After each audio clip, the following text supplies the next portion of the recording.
Salut tout le monde et bienvenue dans cette nouvelle vidéo qui est donc la toute première de l'année 2022.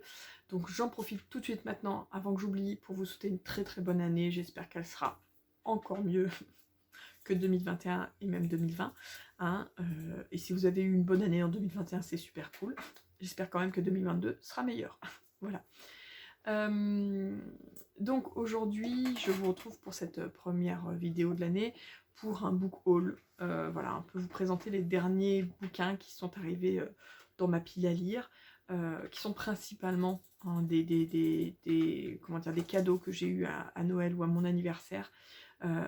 Donc voilà, c'est un peu vous présenter tout ça. Vous savez que je fais très très peu d'achats dernièrement parce que je lis très très peu.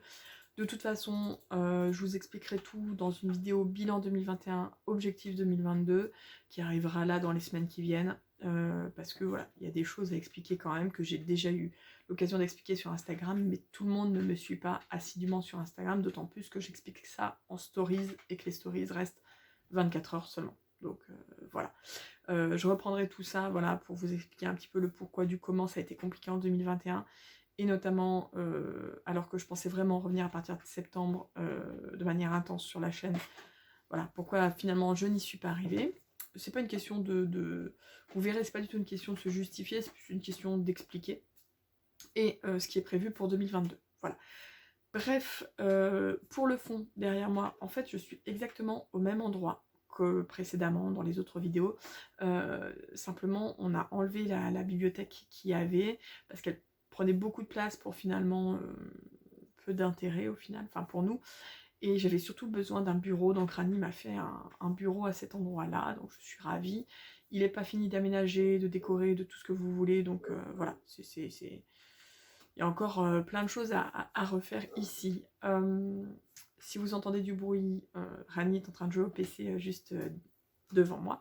Et accessoirement, vous pouvez avoir aussi les aboiements de Daryl qui est dehors. Voilà, hein, donc ne soyez pas étonnés. Voilà, voilà. On commence? Allez, on commence. On va commencer avec les mangas, parce que j'en ai quand même acheté 2 au mois de novembre, et j'ai reçu une saga complète de 4 tomes pour Noël de la part de ma soeur et de mon beau-frère. Donc, au niveau des 2 que je me suis acheté au mois de novembre, il s'agit du tome 6 des Carnets de l'apothicaire. Je sais pas, je pense que je vous avais déjà dit hein, voilà, que j'aimais beaucoup cette petite saga un peu historique, voilà, avec cette jeune fille. Alors, moi, j'ai aucun souvenir des noms, on va pas se mentir. Comment qu'elle s'appelle, elle? Mao Mao.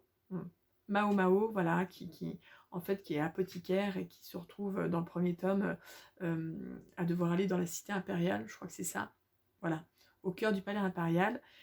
Et en fait, voilà, c'est ces petites péripéties, et en fait, je trouve ça très très sympa, voilà. C'est pas un shoujo, hein, c'est un seinen, donc ça veut pas dire qu'il y a du sang, du sexe de partout, c'est pas le cas, mais ça aborde quand même des thématiques pas forcément joyeuses toujours. Et ça parle régulièrement du quartier des plaisirs, etc., puisqu'elle en vient. Voilà, donc après, les dessins sont très mignons, c'est vrai que les dessins font très shoujo. Et le deuxième que je me suis acheté au mois de novembre, c'est Bright Stories, le tome 13, donc de Kaoru Mori. Je vous ai pas dit, mais ça, c'est de Neko Kuraje. Alors, me demandez pas, je dis très très mal, j'en suis désolée, les noms japonais. Après, il faut savoir qu'à la base, c'est une série de romans japonais qui sont adaptés en manga. Voilà. Donc, c'est storyboard Itsuki Nanao et au dessin Neko Kuraje. Je sais même pas comment on le dit, je suis désolée. Et Bright Story, c'est de Kaoru Mori, donc c'est elle qui fait et les dessins et l'histoire. Et Kaoru Mori, voilà, Bright Stories, moi c'est vraiment un manga que j'adore, c'est un manga historique, les dessins sont magnifiques. Et pendant que je vous parle, j'essaye de trouver... voilà.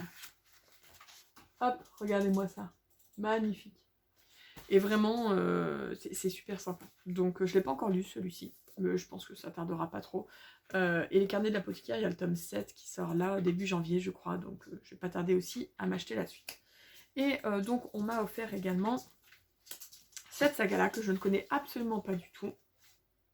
Donc ça s'appelle Libraire jusqu'à l'os de Honda-san, c'est ça, Honda-san, donc en 4 tomes, a priori c'est une saga terminée en 4 tomes.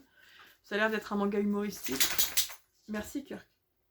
On nous dit derrière, suivez les péripéties aussi drôles que véridiques d'une libraire de manga japonais. Écoutez, à voir, à tester. Je vous en reparlerai, je pense, peut-être en point lecture, si ça vous intéresse que j'incorpore un petit peu les mangas de temps en temps. Sachant que j'en lis très peu, donc vous n'allez pas en avoir énormément. Mais voilà, pourquoi pas vous en parler si ça vous intéresse. Moi, je ne connais pas du tout. Je suis pas allée me renseigner, savoir ce que ça valait, parce que de toute façon, c'est un cadeau. Donc écoutez, je vais me lancer. Et je vais continuer avec les romans. Alors, il y a du monde derrière moi, parce que Rani m'a pourri gâté pour Noël. Il m'a acheté 6 romans et aussi un beau livre, vous verrez. Et j'en ai reçu un de ma petite sœur et 2 de ma grande sœur et de mon beau-frère. Donc on est à 9 romans, plus encore un livre, un beau livre qui est là juste en dessous et que je vous montrerai en dernier du coup, puisque voilà, tout est dessus. Alors après, c'était tous des romans qui étaient dans ma wishlist, hein, donc il n'y a pas de surprise entre guillemets, dans le sens où voilà, des romans que je ne connais pas du tout. Par contre, je vous avouerai que je ne me rappelle plus forcément de tous les résumés, et c'est très bien comme ça. Je ne suis pas quelqu'un qui cherche absolument à me rappeler des résumés quand je débute un roman, donc ça me va très bien. Donc le premier que je prends, ça, Ouijigo, c'est ma soeur et mon beau-frère qui m'ont offert, donc de Estelle Faye aux éditions Albin Michel, qui est dans les 25 sélectionnés du PLIB 2022. Donc écoutez, je vais essayer de le lire avant le vote des 5 finalistes. Comme ça, je verrai si je le mets ou pas dans mes 5 finalistes. Il est assez court en plus. Franchement, il fait 250 pages. Donc il est assez court. Et voilà, je suis ravie de l'avoir. Ensuite, on a... il y en a avec qui... Je sais qu'il y en a qui vont être contents. Hein. Là, comme ça, Kaamelott, je dirais. Donc, on a Un souvenir renommé Empire, qui est le premier tome de la saga Texcalan, je pense que je le dis bien, de Arkady Martine. Voilà, ça fait un petit moment, depuis qu'elle en parle, Kaamelott, Magicadou, hein, si jamais vous ne voyez pas de qui je parle, allez regarder sa chaîne. Ça fait un petit moment qu'elle en parle, ça fait partie de ses coups de cœur de l'année 2021. Le tome 2, je crois aussi qu'elle l'a beaucoup apprécié, de mémoire. En tout cas, voilà, ça c'est le tome 1. Par contre, là, on est sur une bonne brique, quand même. 500 pages. Voilà. C'est de la SF. Hein. Donc, écoutez, on va se lancer, on verra bien. Pour continuer, Sharakai. Alors, ça, Sharakai, c'est Perfect Flow. Voilà, c'est Perfect Flow qui en dit beaucoup de bien, qui aime beaucoup cette saga.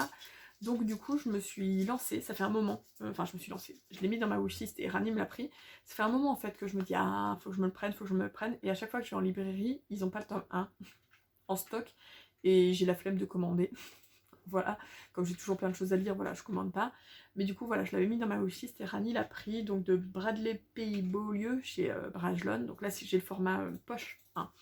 Ce qui me va très bien. On est sur 750 pages quand même. Hein. C'est un beau bébé. Voilà, un très beau bébé. Non mais de toute façon, dès que vous commencez à rentrer dans de la littérature adulte, de SFFF, vous tombez sur des bons gros bébés. Hein. Voilà, des belles miches de pain. Ensuite, on a le livre de Colis. Donc ça, c'est le premier tome. La saga, je sais plus, c'est Rempart. Voilà, la saga s'appelle Rempart, donc c'est le premier tome de Im-Air Carey. Le tome 2 sort cette année, je crois en mars ou en avril, un truc comme ça. Donc j'aimerais bien le lire avant que le tome 2 sorte pour pouvoir me le procurer. Si j'aime bien me procurer rapidement le tome 2, hein, c'est comme tout, hein, voilà. Je ne me souviens plus de quoi ça parle et ça me va très bien. Voilà, je sais que j'en ai vu aussi de très bons avis. Là, de mémoire, c'est Roxane de Sometimes a Book, donc, qui est blogueuse et qui comment dire, est de l'équipe du PLIB, qui l'a lu et qui l'a beaucoup aimé, de mémoire. Donc voilà, vous voyez, je suis très influencée par plein de monde, moi, au final. Autant vous me voyez peu sur YouTube, autant moi je regarde quand même YouTube ou plutôt Instagram. Je suis pas très blog, mais Instagram, tout ça, et ça m'influence énormément. Et comme vous voyez, j'ai vraiment un virage littérature adulte très important ces derniers temps, avec, et j'y prends beaucoup de plaisir en fait à lire de la littérature adulte. Et je vous dis ça, et le livre que je prends là, c'est pas du tout de l'adulte, c'est même pas du young adulte, c'est du middle grade, donc c'est du, comment on dit ça nous? On n'a pas de mot pour ça nous en France, c'est du jeunesse. Mais jeunesse, ça peut... En France, ça englobe tout et rien en fait. Moi j'appelle ça du 9-12 ans, voilà, j'appelle ça du 9-12 ans parce que c'est vraiment la tranche d'âge, mais en anglophonie ils disent middle grade, et je trouve ça très bien. Donc Rani m'a pris le tome 2 de Nevermore, donc c'est le Wanderer, voilà, de Jessica Townsend. J'ai beaucoup aimé le tome 1, j'avais un peu... En fait, quand j'ai sorti le tome 1, je m'étais dit, ça fait longtemps qu'il est dans ma palle, je lis plus trop de jeunesse, je lis plus trop de middle grade, ni même trop de young adult, alors est-ce que ça va marcher? Et en fait, ça a super bien marché, donc du coup, j'ai bien envie de la continuer, cette saga. Pour le moment, il y a 3 tomes sortis en France, mais je crois qu'il doit y en avoir 5, 6 en tout. Enfin, je crois que, en tout cas, ça va être une grosse saga, voilà, ça c'est presque sûr et certain. Ensuite, on a Tessel de Léo Henry. Alors là, pour le coup, c'est un petit bouquin. Là, il est en format poche, mais il fait à peine 280 pages, c'est ça. Ce bouquin-là, pour le coup, personne ne m'a influencé dessus, parce que j'en ai quasiment pas vu d'avis. En fait, je l'avais vu dans les présélectionnés du PLIB 2021, je crois. Il n'était pas allé très très loin dans le PLIB, mais il m'avait toujours interpellée. J'avais jamais sauté le pas de le lire. En tout cas de m'en le procurer déjà. Et puis je l'avais mis dans ma wishlist pour le garder dans un coin de ma tête en gros. Et en plus là pour le coup il avait gagné un prix aux Imaginales au mois d'octobre.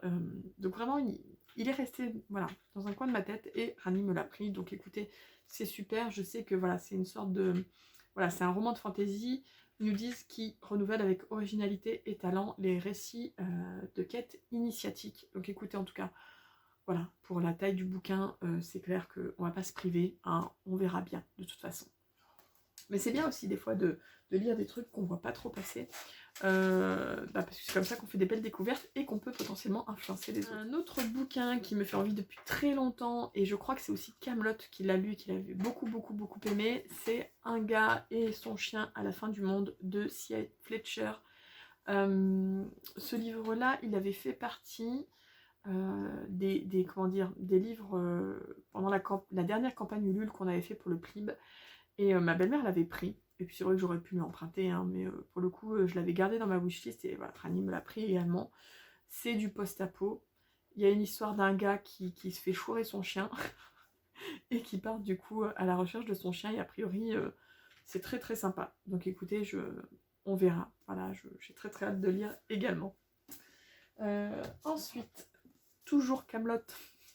Elle m'influence beaucoup, Kaamelott, hein, quand même. Hein. On a donc La Messagère du Ciel, qui est le premier tome des Dieux Sauvages de Lionel Davoust. J'allais dire Laurent. C'est pas Laurent, c'est Lionel. Lionel Davoust. Alors, cette saga, je la connais de nom depuis que le premier tome est sorti en grand format, donc depuis quand même assez longtemps, puisque là c'est le format poche, mais le premier tome il est sorti, je sais pas en quelle année. Est-ce que c'est marqué? Parce que des fois c'est marqué 2017, voilà. Il est sorti, pas le tome en poche, hein, le premier tome en grand format est sorti en 2017, donc ça fait quand même un petit moment qu'il est sorti, et que je connais donc de nom la saga. Et c'est vrai que comme à cette époque-là, je lisais pas franchement beaucoup de SFFF adultes, et je suivais pas beaucoup de personnes qui lisaient ces romans-là, je m'étais pas lancée. Mais voilà, pareil, elle a beaucoup aimé, donc écoutez, par contre on est vraiment sur une brique. Alors pour le coup, entre Tessel qui fait même pas 300 pages et ce bouquin-là qui en fait quoi, 5? Oh punaise, 800 pages. Ça fait une bonne moyenne. Mais en vrai, quand vous accrochez, qu'il fasse 300... Enfin, en fait, un livre de 300 pages auquel vous n'accrochez pas, vous allez quasiment mettre plus de temps qu'un livre de 800 pages auquel vous accrochez à fond. Donc en fait, en réalité, la taille des bouquins, ça ne veut pas toujours dire grand-chose. Voilà. Et dernier roman, et pas des moindres, une suite, mais qui me tenait à cœur. Voilà, si je l'avais pas reçu pour Noël, sincèrement, je me la serais procurée très rapidement. Le tome 2 des Maîtres Enlumineurs. Voilà, j'ai lu le tome 1, vous le savez, j'ai adoré. Je crois que je vous les avais présentés, hein. Je vous en avais parlé, je crois bien. Donc voilà, le tome 2, c'est ma petite sœur qui me l'a offert pour le coup, voilà, de Robert Jackson Bennett. Et je pense quand même que... Alors, je dirais pas qu'il va être lu dans les premiers, je pense pas. Mais je pense quand même qu'il fera pas long feu. Parce que le tome 1 était vraiment trop bien. Trop bien. Trop bien. En même temps, j'ai pas envie de lire trop vite, parce que je sais pas du tout quand est-ce que le tome 3 va sortir. Je crois qu'il sort aux États-Unis, enfin, oui, en anglophonie, parce que je sais jamais, moi, les nationalités des auteurs, donc on va dire anglophonie. Je crois qu'il sort cette année. Mais du coup, est-ce qu'on aura une sortie en quasi simultané en France? Rien n'est moins sûr, voilà. Mais bon, ça pourrait être sympa. Hein, ça pourrait être sympa. Je dis comme ça, hein, Albin Michel Imaginaire, hein, on sait jamais, hein, si un jour vous passez par là, n'hésitez pas à sortir le tome 3 en quasi simultané. Voilà. Voilà. Bon, écoutez, en tout cas, je l'ai, et quand j'aurai vraiment envie de me plonger dans un univers que j'adore, et ben, il sera là pour moi. Merci. Et je finis donc avec le très beau livre que Rani m'a pris et qui du coup soutenait tous les autres. Il s'agit de celui-ci. Alors, c'est Histoire de fantômes du Japon de... Alors attendez que je lise bien parce que c'est brillant. Lafcadio Hearn, et c'est illustré par Benjamin Lacombe. Alors, moi, Benjamin Lacombe, c'est pas un illustrateur enfin, j'aime bien hein, ce qu'il fait, hein, mais c'est pas mon illustrateur préféré. Je sais qu'il y en a beaucoup qui sont complètement fanas de ce qu'il fait, qui collectionnent tout ce qui sort. Moi, pour le coup, non. Par contre, ce qui m'intéressait, c'est ceux de cette collection autour du Japon. Parce que il n'empêche que j'ai été très à fond autour du Japon et de toute la culture autour du Japon, notamment littéraire, manga et compagnie, enfin tout ce qui était geek, cute, tout ce que vous voulez, à une époque, il y a 10 ans.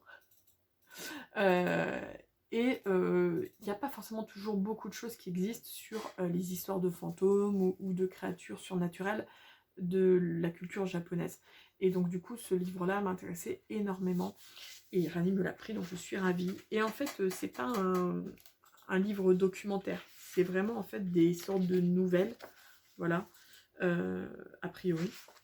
Des sortes de petites histoires. Et du coup, qui sont illustrées par Benjamin Lacombe. Il est vraiment très beau. Ça, clairement, c'est un livre que je vais devoir faire très attention de mettre en hauteur. Vraiment pas du tout à dispo, parce que sinon les enfants vont me le défoncer. Regardez-moi ça. Bref, il est très beau, mais voilà, moi je suis pas une... Enfin, j'aime bien ce qu'il fait, mais voilà, je suis pas une fan incontestée de Benjamin Lacombe. Donc je ne prendrai pas tout ce qui sort. Mais par contre, autour du Japon, ouais. Donc voilà. Donc ce livre-là, je suis très contente aussi. Il faut que je vois comment il est fichu à l'intérieur pour voir voilà, comment je le lis au fur et à mesure. J'aimerais bien lire une petite nouvelle. Faut que je regarde combien il y a de petites nouvelles en fait. En fonction de ça, peut-être en lire une par mois ou un truc comme ça. Ouais, à voir. Donc voilà tout ce que j'ai pu notamment surtout recevoir à Noël. Donc j'étais bien gâtée. Je suis vraiment très contente de tout ce que j'ai reçu en même temps. Bon, c'était des livres de ma wishlist, mais quand même, je suis super contente et ça me donne envie de tout lire comme d'habitude. Enfin, on est d'accord. Je ne sais pas du tout quand est-ce que sera le prochain book haul, parce que vous savez que j'achète quand même bien moins qu'auparavant. Donc je pense pas qu'il y en aura un tous les mois, mais sait-on jamais si j'ai tout d'un coup un rythme qui reprend à fond les ballons. Vous savez, moi ça dépend vraiment de mon rythme de lecture. Mais bon, quand même, à mon avis, si vous en avez un tous les 2 mois, ce sera déjà pas mal. Sur ce, écoutez, je vous laisse et je vous dis à bientôt dans une nouvelle vidéo. Bye bye.